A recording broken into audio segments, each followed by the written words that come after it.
Israel vivía días oscuros.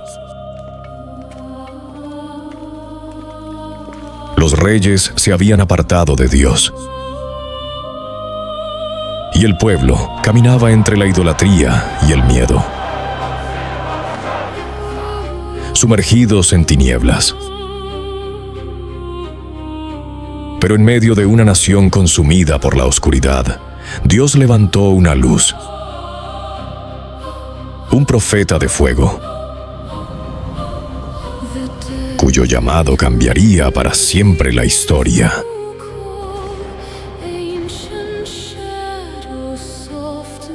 Elías.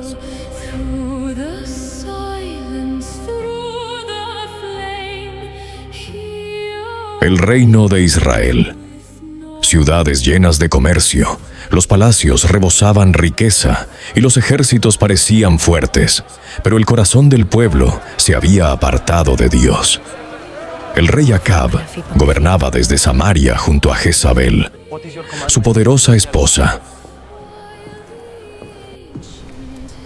Oh, mi reina. Mi rey, lo tenemos todo gracias a Baal. Esto merece una celebración porque tendremos más.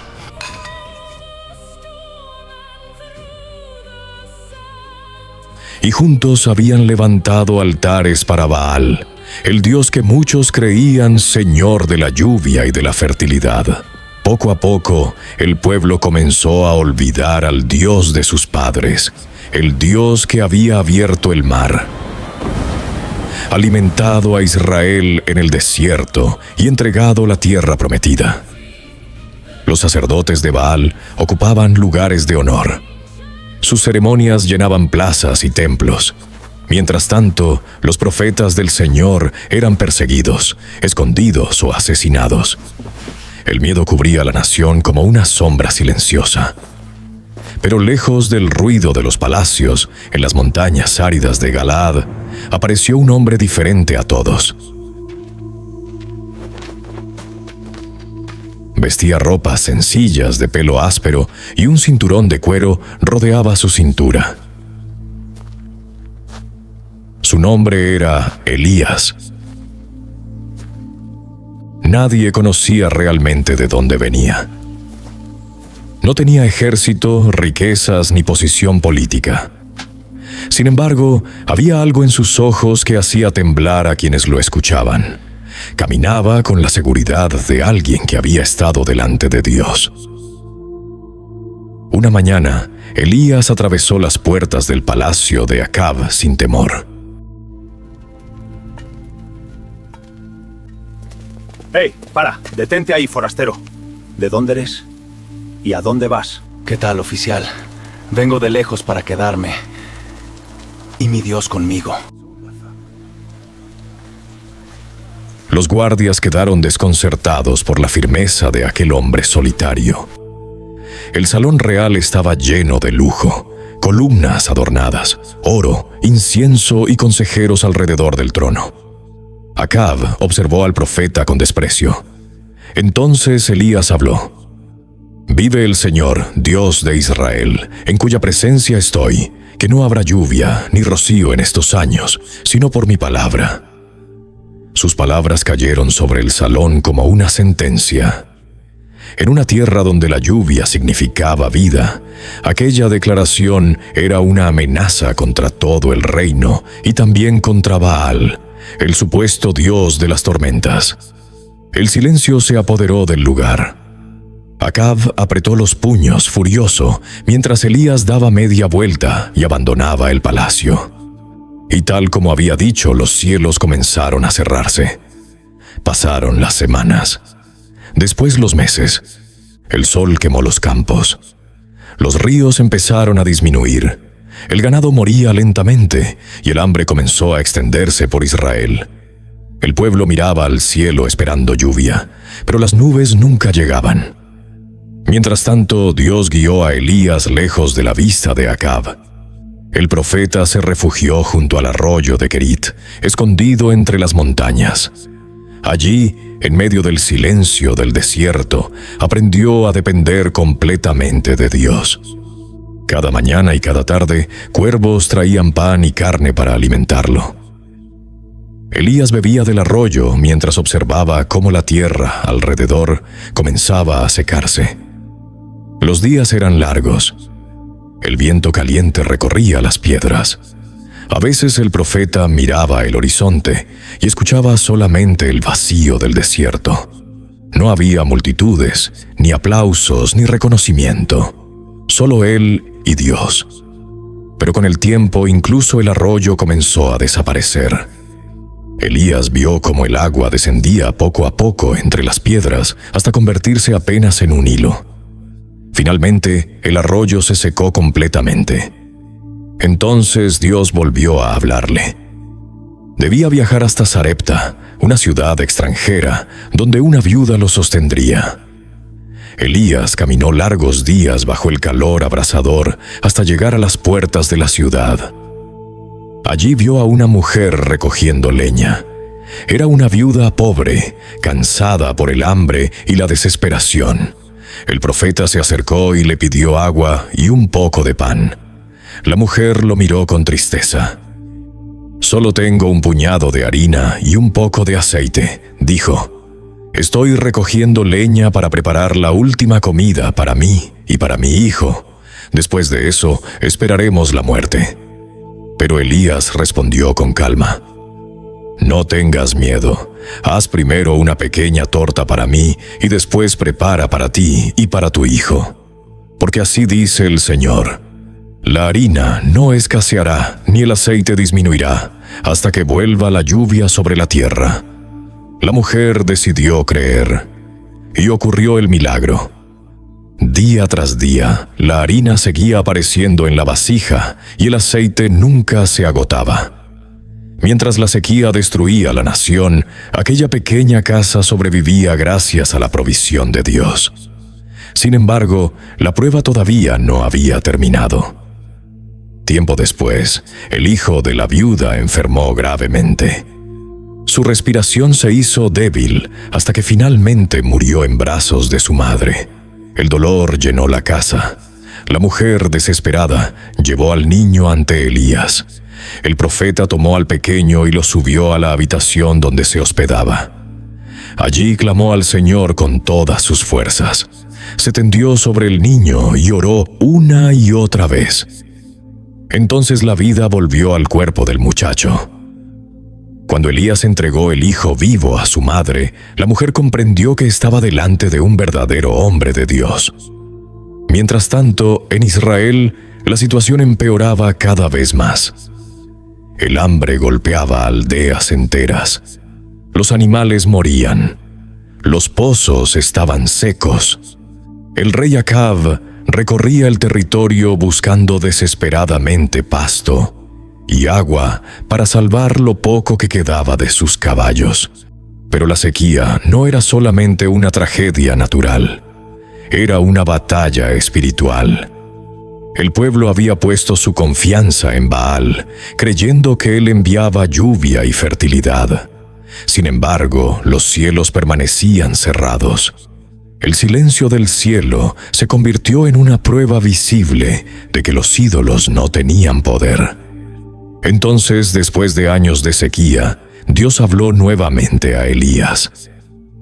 Había llegado el momento de regresar. El profeta descendió de las montañas y volvió a caminar hacia Israel. El viento levantaba polvo bajo sus pies mientras avanzaba decidido hacia el encuentro final con Acab y los profetas de Baal. La noticia comenzó a extenderse rápidamente. Elías ha vuelto. El miedo recorrió el reino, porque todos sabían que cuando aquel profeta aparecía, algo estaba a punto de suceder. El regreso de Elías se extendió por Israel como una noticia imposible. Durante años, el rey Acab había enviado hombres a distintas tierras buscando al profeta, culpándolo por la sequía que destruía el reino. Pero ahora Elías caminaba nuevamente hacia Samaria sin esconderse. La tierra estaba devastada. Los campos habían perdido su color. Los ríos eran apenas caminos de piedra seca. y el hambre había consumido la fuerza del pueblo. En muchas aldeas ya no quedaban animales ni cosechas. Israel estaba de rodillas. En medio de aquella crisis, Dios llevó a Elías al encuentro de Abdías, un hombre que trabajaba para el rey Acab, pero que en secreto seguía siendo fiel al Señor. Durante la persecución de Jezabel, Abdías había escondido y alimentado a muchos profetas para salvarlos de la muerte. Cuando vio a Elías, quedó impactado. Hacía años que nadie sabía dónde estaba el profeta. Elías le pidió que anunciara su regreso al rey. Aunque Abdías sintió temor, obedeció. Poco tiempo después, Acab salió a encontrarse con el hombre que había alterado la tranquilidad de su reino. El encuentro fue tenso. Acab veía en Elías al responsable de toda la desgracia que sufría Israel. Pero el profeta dejó claro que la verdadera causa de la ruina no era la sequía, sino la idolatría y el abandono de Dios. Entonces Elías hizo algo inesperado. Pidió que todo Israel fuera reunido en el monte Carmelo junto a los profetas de Baal, sostenidos por Jezabel. La convocatoria se extendió rápidamente y multitudes comenzaron a subir al monte. El pueblo estaba desesperado por respuestas. Muchos ya no sabían en qué creer. Aquel día, el Carmelo se convirtió en un escenario decisivo para la nación. De un lado estaban los profetas de Baal, vestidos con lujo y rodeados de seguidores. Del otro lado estaba Elías completamente solo. El profeta se acercó al pueblo y lanzó una pregunta que cayó sobre todos como una espada. ¿Hasta cuándo vacilarán entre dos pensamientos? Si el Señor es Dios, síganlo, y si Baal, vayan tras él. Nadie respondió. Entonces Elías propuso una prueba sencilla pero imposible de ignorar. 2 sacrificios serían preparados sobre altares separados. Los profetas de Baal invocarían a su Dios, y Elías invocaría al Señor. El Dios que respondiera enviando fuego desde el cielo sería reconocido como el verdadero. El pueblo aceptó. Los profetas de Baal comenzaron primero. Prepararon su altar y clamaron desde la mañana hasta el mediodía. Gritaban, danzaban y repetían el nombre de su Dios esperando una respuesta. El calor del día aumentaba y el monte entero observaba en silencio. Pero no ocurrió nada. Las horas pasaron lentamente. La desesperación comenzó a reflejarse en los rostros de los sacerdotes. Sus clamores se volvieron más intensos y algunos comenzaron incluso a herirse mientras seguían invocando a Baal. Sin embargo, el cielo permanecía cerrado. Ni fuego, ni voz, ni señal. Elías observaba aquella escena mientras el pueblo comenzaba a inquietarse.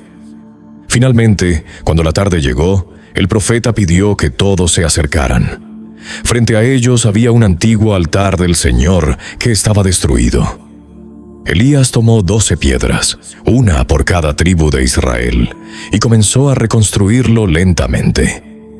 Cada movimiento ocurría delante de los ojos del pueblo, como si estuviera restaurando algo más profundo que simples piedras. Después colocó la leña y el sacrificio sobre el altar. Pero entonces hizo algo aún más sorprendente.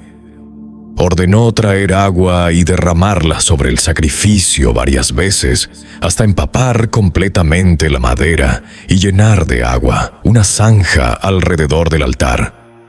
En medio de una sequía que llevaba años destruyendo la nación, aquella escena parecía absurda. Cuando todo estuvo listo, Elías simplemente levantó la mirada al cielo y oró. No hubo gritos, no hubo espectáculo. Solo una breve oración pidiendo que Israel volviera a reconocer al verdadero Dios. Y entonces sucedió. El fuego descendió desde el cielo con violencia. Las llamas consumieron el sacrificio, la leña, las piedras y hasta el agua alrededor del altar. La multitud cayó rostro en tierra llena de temor. El silencio fue reemplazado por un clamor que recorrió el monte entero. El Señor es Dios, el Señor es Dios. Después de años de idolatría, el pueblo volvía a reconocer al Dios de Israel. Aquel día marcó el comienzo de la caída espiritual de Baal en la nación. El poder de Jezabel comenzó a debilitarse y el nombre de Elías volvió a extenderse con fuerza por todo el reino. Sin embargo, todavía faltaba una última señal. Elías subió a la cima del monte Carmelo y comenzó a orar nuevamente. El cielo seguía seco, sin una sola nube visible. Pero el profeta continuó esperando. Después de un tiempo, una pequeña nube apareció en el horizonte, elevándose desde el mar. Era pequeña, casi insignificante, pero Elías entendió inmediatamente lo que significaba. El viento comenzó a cambiar. Poco después, el cielo se oscureció y la lluvia finalmente cayó sobre Israel. Las gotas golpearon la tierra seca mientras el pueblo levantaba el rostro al cielo. La sequía había terminado. Capítulo 2. El hombre del arado. La victoria en el monte Carmelo había estremecido a Israel. El fuego descendiendo del cielo y la lluvia regresando después de años de sequía parecían anunciar un nuevo comienzo para la nación. El pueblo había reconocido nuevamente al Dios de Israel, y el nombre de Elías era pronunciado con temor en todo el reino. Pero dentro del palacio real, la oscuridad todavía permanecía viva. Cuando el rey Acab contó a Jezabel todo lo ocurrido en el Carmelo, la reina reaccionó con una furia implacable. Para ella, aquello no era solamente una derrota espiritual. Era una humillación pública contra el poder que había construido durante años. Entonces envió un mensaje a Elías, prometiendo que muy pronto tendría el mismo destino que los profetas de Baal. Por primera vez en mucho tiempo, el gran profeta sintió miedo. El hombre que había enfrentado reyes, sequías y multitudes quedó quebrantado por la amenaza de una sola mujer. Elías huyó hacia el desierto, dejando atrás las ciudades y los caminos principales. Mientras avanzaba solo bajo el sol abrasador, el cansancio físico y espiritual comenzó a consumirlo. Finalmente se detuvo bajo un árbol en medio de la nada. Allí, agotado y vacío, pidió morir. Sentía que todo había sido inútil. Creía que, a pesar de los milagros y de las señales del cielo, Israel continuaba perdido. El peso de años de persecución, soledad y lucha cayó sobre él de golpe. Entonces, en medio de su debilidad, Dios volvió a cuidarlo.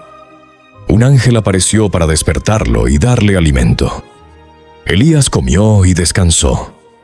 Luego volvió a levantarse y caminó durante muchos días hasta llegar al monte Horeb, el mismo lugar donde siglos antes Dios había hablado con Moisés.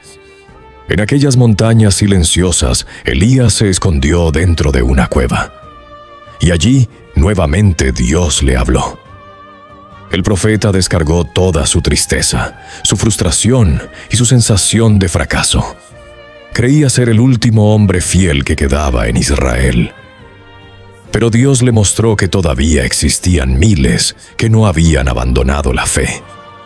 Entonces ocurrió algo que Elías jamás olvidaría. Un fuerte viento golpeó las montañas, quebrando las piedras, pero Dios no estaba en el viento. Después vino un terremoto y luego fuego, pero Dios tampoco estaba allí. Finalmente llegó un silbo apacible y delicado. Y en aquella suave presencia, Elías entendió que Dios seguía gobernando incluso en medio del caos. Fue entonces cuando recibió nuevas instrucciones. Su misión todavía no había terminado. Debía regresar y preparar el futuro. Entre las órdenes que recibió, había una especialmente importante: encontrar a un hombre llamado Eliseo. Elías abandonó Horeb y comenzó nuevamente su viaje por Israel. Durante días recorrió caminos y aldeas hasta llegar a una región de campos fértiles donde varios hombres trabajaban la tierra. Entre ellos estaba Eliseo. Eliseo era hijo de una familia trabajadora y aquel día se encontraba arando junto a sus bueyes. No era sacerdote, guerrero ni gobernante. Era simplemente un hombre común, viviendo una vida tranquila, lejos de los conflictos del reino. Sin decir muchas palabras, Elías caminó hacia él y colocó su manto sobre sus hombros. Aquel gesto lo cambió todo. En Israel, el manto del profeta representaba autoridad, llamado y propósito. Eliseo comprendió inmediatamente que Dios lo estaba llamando a dejar atrás su antigua vida. Por un instante observó sus campos, los animales y el trabajo que había conocido desde niño. Después pidió despedirse de su familia. Elías siguió caminando mientras Eliseo tomaba la decisión más importante de su vida. El joven regresó a casa, sacrificó sus bueyes y utilizó la madera del arado para preparar una comida para el pueblo. Era una señal clara de que no pensaba volver atrás. Su antigua vida había terminado. Después partió para seguir a Elías. A partir de ese momento comenzó una relación completamente diferente a cualquier otra en Israel. Elías era un hombre endurecido por los años de lucha y aislamiento. Eliseo, en cambio, tenía un carácter más cercano y tranquilo. Uno había aprendido a sobrevivir en el desierto. El otro venía de los campos y de la vida familiar. Sin embargo, algo los unía profundamente. Ambos habían sido llamados por Dios. Eliseo comenzó sirviendo a Elías en tareas sencillas. Caminaba junto a él por aldeas y ciudades, observando cada decisión y escuchando cada enseñanza. Aprendió que el llamado profético no consistía solamente en realizar milagros, sino también en soportar rechazo, peligro y soledad. Con el paso del tiempo, muchos comenzaron a reconocer que el joven discípulo no era un simple ayudante. Había algo especial en él. Mientras tanto, la tensión dentro de Israel seguía creciendo. Jezabel continuaba expandiendo su odio contra los profetas del Señor y el reino permanecía dividido espiritualmente. Aunque el fuego había descendido en el Carmelo, los corazones de muchos todavía seguían lejos de Dios. En medio de aquel escenario incierto, Elías comenzó a comprender algo importante. Su tiempo estaba llegando lentamente al final, y el futuro de la misión que había cargado durante tantos años comenzaba ahora a descansar sobre los hombros de Eliseo. Los años habían pasado desde que Eliseo dejó sus campos para seguir a Elías. Lo que comenzó como el llamado silencioso de un joven campesino se había transformado en una vida marcada por viajes, persecuciones y aprendizaje constante. Israel seguía siendo una nación dividida. Aunque muchos recordaban el fuego del Monte Carmelo, la idolatría todavía permanecía viva en diferentes regiones del reino. Los reyes cambiaban, las alianzas políticas se rompían y el pueblo continuaba viviendo entre la fe y la corrupción. En medio de aquella inestabilidad, Elías seguía recorriendo ciudades y aldeas como una sombra imposible de ignorar. Dondequiera que aparecía, las personas guardaban silencio. Algunos lo veían como un hombre santo, otros como una amenaza para la tranquilidad del reino. Durante años había aprendido a vivir lejos de la comodidad de su antigua vida. Ya no era solamente un ayudante. Los hijos de los profetas comenzaban a mirarlo con respeto, reconociendo que algo especial estaba creciendo dentro de él. Aún así, Eliseo todavía se sentía pequeño frente a la figura de Elías. El profeta mayor parecía vivir entre dos mundos. A veces caminaba en silencio durante horas, mirando las montañas, como si escuchara una voz que nadie más podía oír. Otras veces hablaba con una autoridad tan intensa que incluso soldados y gobernantes retrocedían ante él. Pero Eliseo comenzó a notar algo diferente. Había momentos en los que Elías parecía cansado. No era el cansancio físico de los viajes, sino una carga más profunda. El peso de los años, de las persecuciones y de la misión que había llevado casi solo sobre sus hombros, comenzaba a reflejarse en su mirada. Mientras recorrían distintas ciudades de profetas, rumores inquietantes empezaron a extenderse entre los hombres que servían al Señor. Muchos hablaban en voz baja cuando Eliseo pasaba cerca. Otros lo observaban con compasión. Poco a poco, el joven comprendió lo que estaba ocurriendo. El tiempo de Elías estaba llegando a su fin. Aún así, continuó caminando junto a él. Mientras tanto, la situación política de Israel seguía deteriorándose. Las luchas por el poder, las amenazas externas y la corrupción espiritual mantenían al pueblo atrapado en la incertidumbre. Muchas personas acudían a los profetas buscando dirección, protección o una palabra de esperanza. En varias ocasiones, Eliseo observó cómo Elías llevaba cargas que parecían demasiado pesadas para un solo hombre. El profeta conocía el miedo del pueblo, la violencia de los reyes y la dureza del corazón humano. Sin embargo, seguía avanzando sin detenerse. Capítulo 3. El carro de fuego. El amanecer cubrió lentamente las colinas cercanas al Jordán, mientras Elías iniciaba uno de los últimos recorridos de su vida. El aire estaba quieto y el cielo tenía ese tono pálido de las primeras horas del día, pero algo en el ambiente parecía distinto. Después de tantos años caminando junto a su maestro, Eliseo podía percibir que aquella jornada estaba marcada por un propósito que todavía no terminaba de comprender. Ambos dejaron atrás las cercanías del Jordán y se dirigieron hacia Gilgal. Elías caminaba con serenidad, sin mostrar cansancio ni preocupación. Sus pasos eran firmes, como los de alguien que sabe exactamente hacia dónde se dirige. Eliseo lo seguía de cerca, observándolo en silencio. Durante el trayecto recordó los años que habían compartido, los caminos recorridos, las noches en el desierto, las enseñanzas junto al fuego y las veces que vio a Dios intervenir de maneras imposibles. Al llegar a Gilgal, Elías finalmente habló. Le pidió a Eliseo que permaneciera allí, porque él debía continuar solo. La petición parecía sencilla, pero Eliseo entendió inmediatamente que escondía algo más profundo. Durante todo el viaje había sentido que su maestro intentaba prepararlo para una despedida.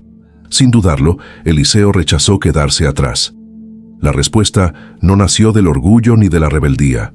Simplemente sabía que debía permanecer junto a él hasta el final. Había aprendido demasiado observando sus pasos como para abandonarlo en aquel momento. Entonces continuaron juntos hacia Betel. A medida que avanzaban, el paisaje se volvía más árido. Sin embargo, dondequiera que aparecía Elías, las personas seguían observándolo con una mezcla de respeto y temor. En Betel vivían varios hijos de los profetas. Cuando vieron acercarse a ambos hombres, el ambiente se volvió silencioso. Muchos entendían que estaban presenciando un momento decisivo. Algunos se acercaron discretamente a Eliseo y le hablaron acerca de la partida de su maestro. Eliseo escuchó aquellas palabras sin apartar la vista de Elías. No quería aceptar lo que estaba ocurriendo. Durante años había vivido bajo la dirección de un hombre que parecía imposible de reemplazar. Elías había enfrentado reyes, desafiado multitudes y visto fuego descender del cielo. Pensar en continuar sin él despertaba dentro de Eliseo un temor que nunca antes había sentido. Pero siguió caminando. Desde Betel descendieron hacia Jericó. El camino era largo y silencioso. En varios momentos, Eliseo notó que Elías observaba el horizonte como si estuviera escuchando algo lejano. Ya no hablaba demasiado sobre el futuro de Israel, ni sobre las luchas del reino. Su atención parecía estar puesta en algo más allá de aquel mundo. Al llegar a Jericó, volvió a pedirle que se quedara atrás. Eliseo respondió nuevamente que no lo dejaría. La relación entre ambos ya no era solamente la de maestro y discípulo. Después de tantos años compartiendo caminos difíciles, silencios y peligros, se habían convertido en padre e hijo espiritual. Eliseo sabía que estaba acompañando a Elías en las últimas horas de su vida sobre la tierra. Finalmente caminaron hacia el Jordán. El río avanzaba lentamente entre las piedras, mientras el viento atravesaba el desierto. Del otro lado, varios hijos de los profetas observaban desde la distancia. Nadie se atrevía a acercarse demasiado. Elías permaneció inmóvil frente al agua durante unos segundos. Después tomó su manto, lo dobló y golpeó el río con fuerza. Inmediatamente, las aguas se abrieron. El Jordán se dividió hacia ambos lados, dejando un camino seco frente a ellos. Eliseo contempló la escena en silencio mientras cruzaban juntos. Aquella imagen quedó grabada para siempre en su memoria. El profeta avanzando sobre el lecho seco del río, con el manto en sus manos, como si toda la historia de Israel estuviera pasando delante de sus ojos. Al llegar al otro lado, continuaron caminando por una región desierta y rocosa. Ya no había multitudes observándolos, ni ciudades alrededor. Solamente estaban ellos dos bajo la inmensidad del cielo. Fue entonces cuando Elías rompió el silencio. Con tranquilidad, preguntó a Eliseo qué deseaba antes de que fuera quitado de su lado. La pregunta tomó al discípulo por sorpresa. Durante años había visto el poder de Dios manifestarse a través de su maestro, la sequía, el fuego sobre el Carmelo, los milagros, las palabras proféticas y la autoridad que hacía temblar incluso a los reyes. Sin embargo, Eliseo no pidió riquezas ni reconocimiento. Pidió recibir una doble porción de su espíritu. Elías comprendió inmediatamente la profundidad de aquella petición. Continuar la misión profética significaba cargar con el peso espiritual de una nación rebelde, enfrentar rechazo y permanecer fiel incluso en soledad. Después de observarlo durante unos instantes, le respondió que aquello era difícil, pero que sería concedido si lograba verlo cuando llegara el momento de su partida. Luego ambos retomaron el camino. Mientras avanzaban, el cielo comenzó a transformarse. El viento sopló con más intensidad y las nubes empezaron a moverse rápidamente sobre ellos. Eliseo levantó la mirada intentando entender lo que estaba ocurriendo. Entonces apareció una luz atravesando el cielo. El resplandor descendió con violencia, acompañado por un estruendo que hizo temblar la tierra. En medio de aquella claridad surgieron caballos y un carro de fuego que se interpusieron entre ambos hombres. El torbellino rodeó a Elías mientras las llamas iluminaban el desierto. Eliseo quedó paralizado observando la escena. Nunca antes un hombre había visto algo semejante. Elías comenzó a elevarse en medio del fuego mientras el viento rugía alrededor. Durante un instante, la figura del profeta quedó suspendida entre el cielo y la tierra, envuelta por la gloria de Dios. Entonces desapareció. Eliseo cayó de rodillas completamente quebrantado. El hombre que había guiado su vida durante años acababa de partir delante de sus ojos. El dolor y el asombro se mezclaron dentro de él mientras gritaba el nombre de su maestro en medio del desierto vacío. Poco después, algo descendió lentamente desde las alturas. Era el manto de Elías. La tela cayó sobre la tierra cerca de Eliseo. El joven permaneció inmóvil durante varios segundos antes de acercarse. Finalmente tomó el manto entre sus manos y lo sostuvo con fuerza. Comprendió entonces que no había presenciado solamente una despedida. Había presenciado una transferencia. El llamado que durante años descansó sobre Elías ahora había pasado a él. Con el manto sobre sus hombros, Eliseo caminó lentamente de regreso hacia el Jordán. El cielo había recuperado la calma y el río seguía avanzando como siempre, indiferente a lo que acababa de ocurrir. Al llegar a la orilla, Eliseo se detuvo. Por primera vez desde que dejó su hogar y siguió a Elías, estaba completamente solo, y delante de él se extendía el mismo camino que ahora tendría que continuar por sí mismo. Capítulo 5. El manto de Eliseo.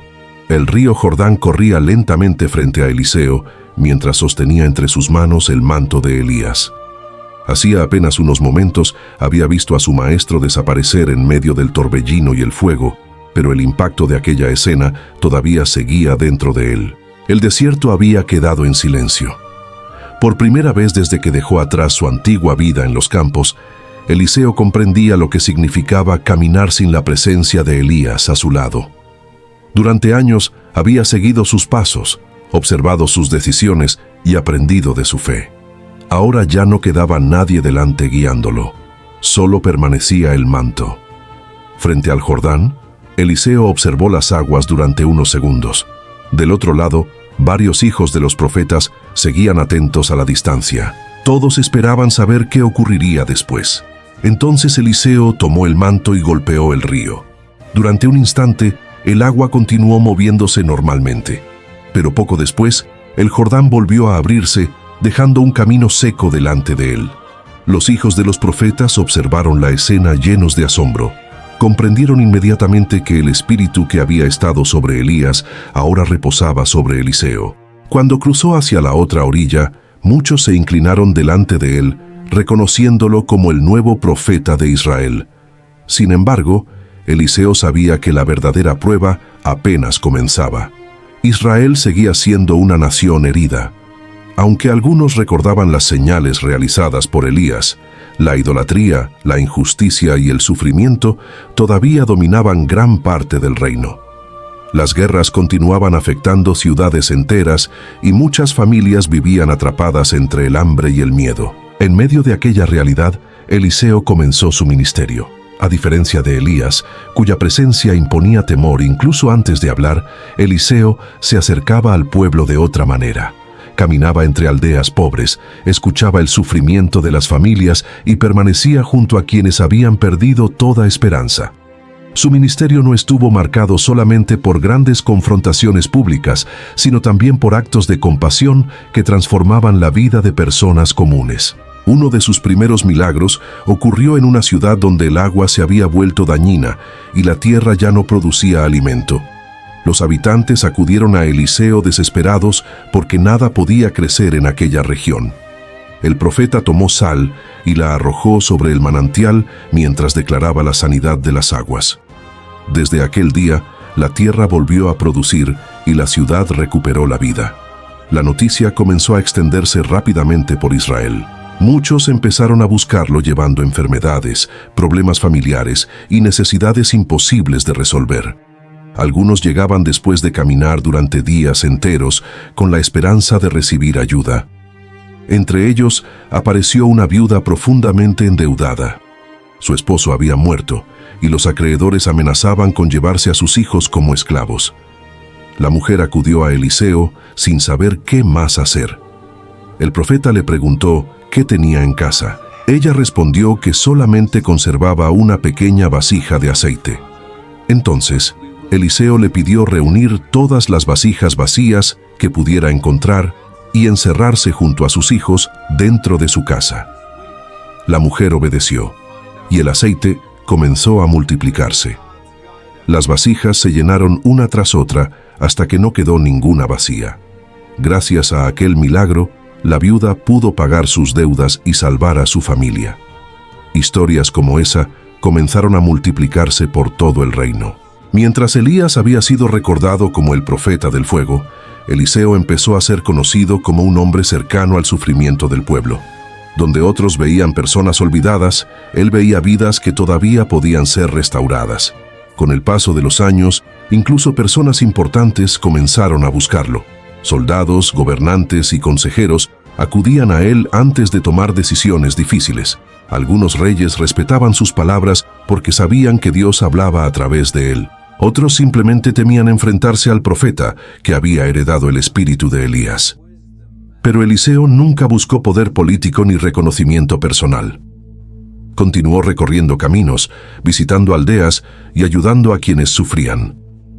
En Sunem, una mujer rica decidió construir una habitación para que el profeta descansara cada vez que pasara por la región.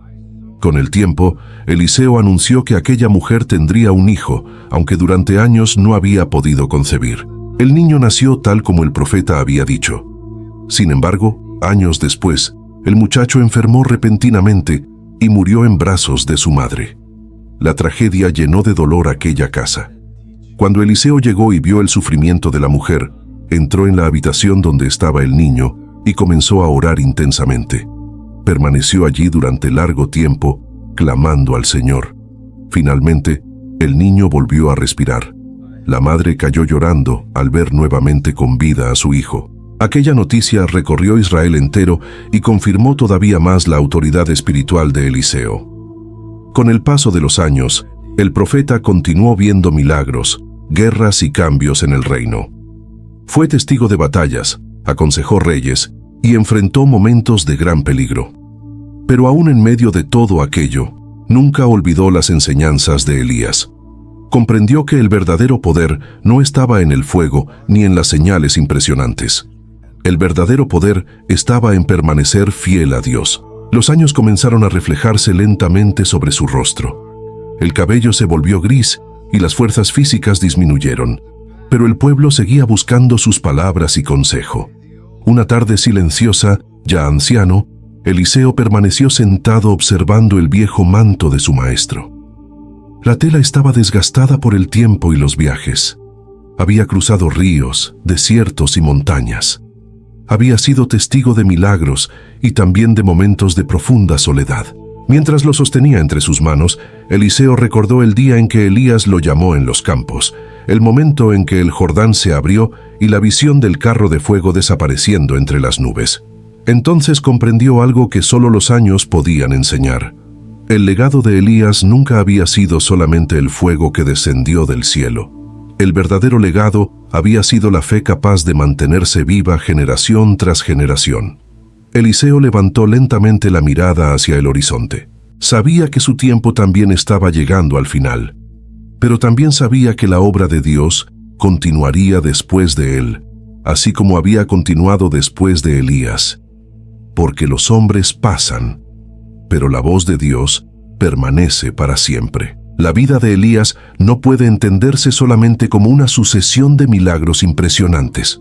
Si miramos su historia de manera superficial, veremos sequía, cuervos, una viuda, fuego del cielo, confrontaciones con reyes, amenazas, miedo, desierto, cansancio y un carro de fuego. Pero si observamos con más profundidad, descubrimos algo mucho más grande. Detrás de cada acontecimiento estaba Dios formando a un hombre, confrontando a una nación y revelando que su soberanía no depende de las circunstancias visibles. Elías no fue simplemente un profeta que hizo milagros. Fue un instrumento en las manos de Dios para mostrar que el Señor seguía gobernando, aun cuando Israel parecía entregado por completo a la idolatría. Su vida nos enseña que Dios no solo actúa cuando todo parece espiritual, fuerte y victorioso. Dios también actúa en el escondite, en la escasez, en el silencio, en la amenaza, en la depresión, en la soledad y en los procesos que el ser humano no logra comprender al momento. Cuando Elías aparece ante Acab para anunciar que no habría lluvia ni rocío, sino por palabra de Dios, lo que está ocurriendo es mucho más que una declaración profética. Dios estaba confrontando directamente la falsa seguridad de Israel. El pueblo había puesto su confianza en Baal, considerado por muchos como Dios de la lluvia y la fertilidad. Entonces Dios toca precisamente aquello que Baal supuestamente controlaba: el cielo, la lluvia, la producción de la tierra. La sequía no fue un simple castigo climático, fue una revelación. Dios estaba diciendo: aquello en lo que ustedes confían no puede sostenerlos. Muchas veces Dios permite que se seque aquello que el hombre idolatra, no para destruirlo sin propósito, sino para despertarlo. Israel necesitaba entender que la vida no venía de Baal, ni de la tierra, ni del sistema religioso impuesto por Acab y Jezabel. La vida venía del Dios verdadero. En este primer acontecimiento ya vemos una gran verdad espiritual. Dios puede usar la crisis como un lenguaje. Cuando el corazón humano deja de escuchar la palabra, a veces Dios permite que las circunstancias hablen. La sequía se convirtió en un sermón extendido sobre toda la nación. Cada campo seco, cada pozo vacío, cada cosecha perdida, era una señal de que Israel se había apartado de la fuente. Pero inmediatamente después de ese anuncio público, Dios lleva a Elías a un lugar privado, el arroyo de Querit. Esto es profundamente significativo. El profeta que acababa de confrontar al rey es enviado al escondite. Humanamente, uno pensaría que después de una declaración tan fuerte vendría una etapa de protagonismo, influencia o reconocimiento. Pero Dios hace lo contrario, lo esconde. Aquí vemos que Dios no solo estaba tratando con Israel, también estaba tratando con Elías. El escondite no era una pausa inútil, era parte de la formación. En Querit, Elías aprende dependencia. No tiene control de la provisión. No puede sembrar, comprar ni almacenar. Cada día debe esperar que los cuervos lleguen con alimento. Dios lo sustenta de una manera extraña, incluso incómoda para la lógica humana. ¿Por qué cuervos? Porque Dios a veces usa medios inesperados para enseñarnos que la fuente no es el instrumento. Elías no debía poner su confianza en los cuervos, sino en el Dios que los enviaba. Esta distinción es fundamental.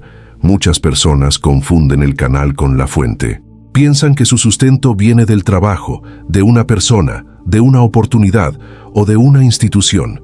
Pero la historia de Elías enseña que Dios puede cambiar los canales sin dejar de ser la fuente.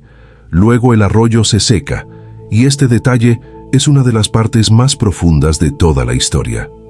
Elías estaba en el lugar correcto. Había obedecido. No estaba huyendo de Dios ni actuando por su cuenta. Sin embargo, el arroyo se secó. Esto rompe una idea simplista de la fe, pensar que si obedecemos a Dios, nada se secará a nuestro alrededor. La obediencia no siempre impide los procesos difíciles. A veces, aun estando en el centro de la voluntad de Dios, algunas fuentes se agotan. Pero cuando el arroyo se seca, no significa que Dios se haya ido. Significa que Dios está moviendo la historia hacia otra etapa. El problema es que muchas veces el ser humano interpreta el final de una provisión como abandono, cuando en realidad puede ser dirección. Dios seca un arroyo para llevar a Elías a Sarepta. Cierra una etapa para abrir otra. Elías no podía quedarse para siempre en Querit, porque Dios no solo quería alimentarlo, quería usarlo para bendecir a alguien más. En Sarepta, Dios envía a Elías a la casa de una viuda. Este acontecimiento revela otro aspecto profundo de la obra divina. Dios trabaja en varias vidas al mismo tiempo. Mientras Elías necesitaba provisión, la viuda necesitaba esperanza. Mientras el profeta necesitaba aprender a depender en otro contexto, la mujer necesitaba conocer al Dios que sostiene aún cuando todo parece perdido. La viuda tenía apenas un puñado de harina y un poco de aceite. Humanamente, aquello era insuficiente. Pero en las manos de Dios, lo poco puede convertirse en un escenario de gloria. Dios no le dio primero una abundancia visible, le dio una promesa, y esa promesa exigía obediencia antes de ver el milagro completo. Aquí aparece una enseñanza central. Muchas veces Dios no multiplica lo que retenemos por miedo, sino lo que entregamos por fe. La harina y el aceite no se acabaron. Pero tampoco se nos dice que la casa se llenó de sacos y vasijas ilimitadas. El milagro fue diario. Y eso también enseña. Dios pudo haber dado provisión para años en un solo día, pero eligió sostener día tras día. A veces Dios no nos da todo de una vez porque quiere formar una confianza continua. El milagro no era solo tener alimento, sino despertar cada mañana sabiendo que Dios seguía siendo fiel. Después, viene la muerte del hijo de la viuda. Este acontecimiento parece contradictorio. La misma casa que había visto provisión, ahora enfrenta dolor. La misma mujer que experimentó un milagro, ahora llora una pérdida. Esto nos recuerda que haber visto la fidelidad de Dios en un área no significa que nunca enfrentaremos pruebas en otra. La fe no elimina automáticamente el sufrimiento, pero sí cambia el lugar desde donde lo enfrentamos. Elías clama a Dios por el niño, y Dios devuelve la vida. Aquí, Dios se revela no solo como proveedor de pan, sino como Señor de la vida. La viuda ya había visto que Dios podía sostener su mesa, pero ahora ve que Dios también puede intervenir en lo imposible. Hay niveles de revelación que solo se conocen en medio de procesos dolorosos. Nadie desea el dolor, pero Dios puede usar incluso el dolor para mostrar dimensiones de su poder que antes no conocíamos. Luego llega el momento del Monte Carmelo. Pero antes de pensar en el fuego, debemos analizar el propósito. El Carmelo no fue un espectáculo religioso. No fue una competencia para impresionar multitudes. Fue un acto de misericordia divina. Dios estaba llamando al pueblo a volver. El fuego fue juicio contra la mentira, pero también fue gracia para una nación confundida. La pregunta de Elías al pueblo es una de las más penetrantes de toda la Escritura. ¿Hasta cuándo claudicaréis entre dos pensamientos? El problema de Israel no era solamente que algunos adoraban a Baal. El problema era la mezcla, la indecisión, el intento de vivir con dos lealtades. Querían conservar el nombre de Dios, pero entregar el corazón a otros poderes. Querían identidad espiritual sin obediencia real. Esa pregunta sigue siendo actual. La idolatría no siempre tiene forma de estatua. A veces tiene forma de ambición, control, reconocimiento, dinero, placer, seguridad o dependencia emocional. El corazón humano puede decir que cree en Dios y al mismo tiempo vivir sostenido por otros altares. Por eso el Carmelo no es solo un evento antiguo, es un espejo. Nos obliga a preguntarnos dónde está realmente nuestra confianza. Los profetas de Baal gritan, saltan y se hieren, pero no hay respuesta. Este silencio de Baal tiene un mensaje poderoso. Los ídolos exigen mucho y no devuelven nada.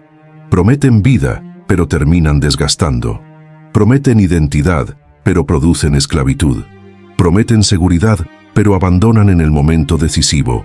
Baal no responde porque no puede responder. Todo ídolo, tarde o temprano, revela su impotencia. Cuando llega el turno de Elías, lo primero que hace es reparar el altar de Jehová que estaba arruinado. Esta acción es profundamente espiritual. Antes del fuego, viene la restauración del altar. Antes de la manifestación, viene el orden. Antes de la respuesta visible de Dios, se repara el lugar de adoración. Muchas veces queremos fuego sin altar, poder sin rendición, respuesta sin restauración interior. Pero Elías muestra que el fuego de Dios cae sobre un altar reconstruido. Las 12 piedras que Elías usa también tienen un mensaje. Aunque el reino estaba dividido, Dios seguía recordando su pacto con todo Israel. El pueblo podía estar fragmentado, pero la visión de Dios seguía siendo completa. Esto revela que Dios no mira solamente el desastre presente, mira también su propósito eterno. Donde el hombre ve división, Dios todavía puede ver restauración. Luego Elías manda derramar agua sobre el sacrificio. En tiempo de sequía, el agua era valiosa. Derramarla era una entrega costosa, pero también era una forma de eliminar toda manipulación humana. El milagro debía ser claramente de Dios. Esta parte nos recuerda que cuando Dios quiere manifestar su gloria, a veces permite que la situación parezca aún más imposible. No para humillarnos sin sentido, sino para que nadie confunda su intervención con habilidad humana. La oración de Elías es breve, pero profundamente centrada. No busca exaltarse a sí mismo, no pide fama, no intenta demostrar que Él es grande. Pide que el pueblo conozca que Jehová es Dios y que Él está haciendo volver sus corazones. Esta oración revela la motivación correcta del verdadero ministerio, que Dios sea reconocido y que los corazones regresen a Él. Cuando cae fuego del cielo, Dios no solo consume el sacrificio, consume también la mentira nacional. En un instante queda demostrado que Baal no es Dios, que la idolatría es vana y que el Señor sigue presente. Pero lo más importante no es el fuego en sí, sino la confesión del pueblo. Jehová es el Dios. El fuego externo produjo una confrontación interna. Después del fuego viene la lluvia. Esto es importante porque muestra el equilibrio de Dios. El mismo Dios que confronta también restaura. La sequía había sido una disciplina, pero no era el destino final. Dios no quería dejar la tierra seca para siempre. Quería traer arrepentimiento y luego enviar lluvia. Así obra muchas veces. Permite sequedad para despertar el corazón, pero su propósito final es restaurar la vida. Sin embargo, después de una de las victorias más grandes de su ministerio, Elías cae en una de sus crisis más profundas.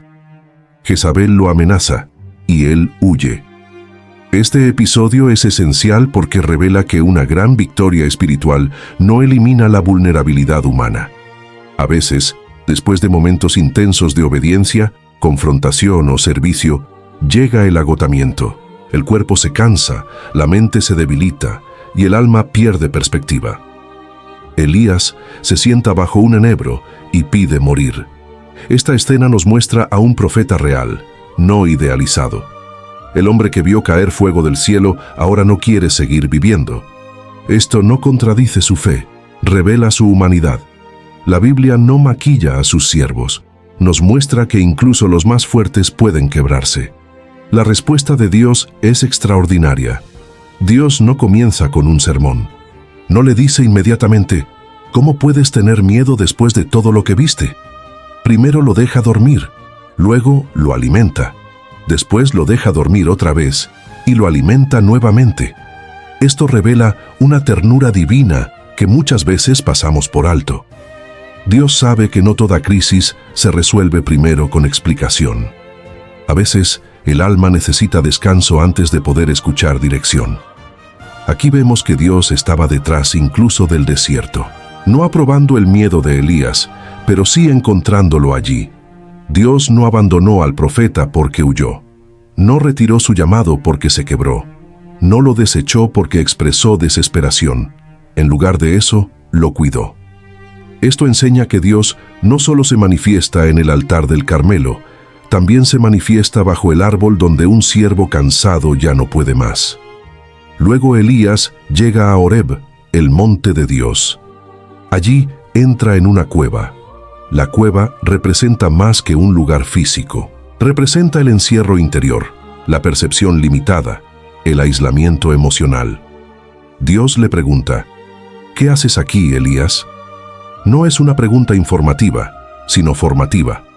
Dios lleva a Elías a verbalizar su dolor, su frustración y su sensación de soledad. Elías dice que ha quedado solo, pero esa no era toda la verdad. Era su experiencia emocional, pero no la realidad completa. Esto nos enseña algo muy importante. El cansancio puede distorsionar la percepción. Cuando estamos agotados, podemos interpretar la realidad desde la herida. Elías sentía que todo dependía de él, que nadie más era fiel, que su vida era el último muro de contención. Pero Dios le iba a mostrar que su obra era más grande que un solo hombre. Entonces vienen el viento, el terremoto y el fuego. Pero Dios no estaba en esas manifestaciones. Luego llega un silbo apacible y delicado. Elías, el profeta de fuego, debía aprender que Dios también habla en la quietud. Esto es una de las lecciones más profundas de su vida. No podemos limitar a Dios a la forma en que se manifestó antes. El Dios que respondió con fuego en el Carmelo ahora se revela en un susurro en Horeb. A veces queremos que Dios repita el método anterior, pero Dios quiere ampliar nuestra sensibilidad. Si solo reconocemos a Dios en lo espectacular, podemos perderlo en lo silencioso. Elías necesitaba descubrir que la presencia divina no siempre viene con estruendo. A veces viene como una voz suave que reordena el corazón. Dios también corrige la idea de soledad de Elías. Le dice que aún hay 7,000 que no se han doblado ante Baal. Esto es clave. Dios siempre ve lo que nosotros no vemos. Mientras Elías veía abandono, Dios veía remanente. Mientras Elías veía fracaso, Dios veía continuidad. Mientras Elías pensaba que todo terminaba con él, Dios ya estaba preparando la siguiente etapa. Parte de esa siguiente etapa era Eliseo. Cuando Elías pone su manto sobre Eliseo, vemos que Dios no solo restaura al profeta cansado, sino que también le da continuidad a su misión. El manto representa legado. Dios no quería que Elías cargara solo con todo. Había una obra que continuaría más allá de él. Este detalle es profundamente liberador. La obra de Dios no depende de nuestra fuerza ilimitada. Nosotros somos instrumentos. Dios es el dueño del propósito. Si te gustó este video, dale like y suscríbete para seguir recibiendo más contenido que edifique tu fe. Y escribe en los comentarios: soy tu siervo, Dios.